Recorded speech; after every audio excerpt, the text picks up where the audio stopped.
KTN. Mounting tension is gripping thousands of households as parents, anxious about their children's future, abandon formal placement channels and seek senior school slots through direct engagement with school heads. However, this effort may prove futile as heads no longer have authority to admit students independently. The scramble highlights a widespread uncertainty and concern over fairness, transparency, and preparedness within the new senior school admission system, as the first junior secondary cohort faces a critical transition.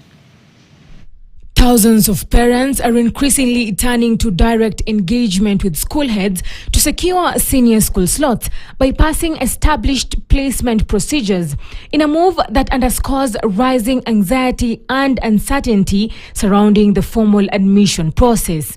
Though under the new senior school framework, secondary school heads have been stripped of the authority to independently select or admit learners outside the official placement process. Schools are also dictating the risk.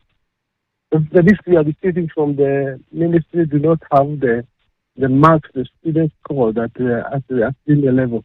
So actually we don't know the quality or the type, the quality of the students we are having, how they have passed. We can only wait until that time when they report to school, they bring their resources. That's when we know how they had performed. The Ministry of Education has centralized admissions as the inaugural cohort of junior secondary school learners prepares to transition to senior secondary education. Initially, school heads were allowed to select learners even after official placement, particularly when parents physically sought alternative schools due to dissatisfaction with assigned institutions. Hakuna mtoto hata moja atakosa nafasi ya kwenda katika shule ya senior school ama secondary school.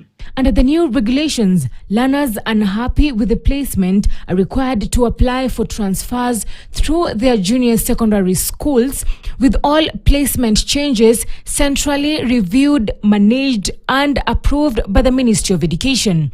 So far, 343,000 learners have lodged appeals seeking placement in alternative institutions. Of this, 183,000 cases have been processed, resulting in 116,000 approvals, while 66,000 applications have been rejected.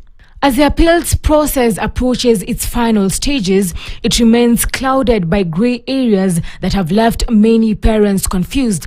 A significant number are yet to successfully navigate the system, citing persistent challenges and limited cooperation from institutions where their children undertook assessments.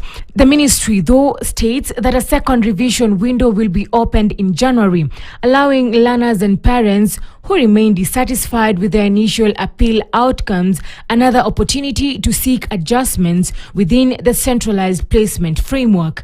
And Musungu, KTN, Nairobi. And while still on matters education, meanwhile, the government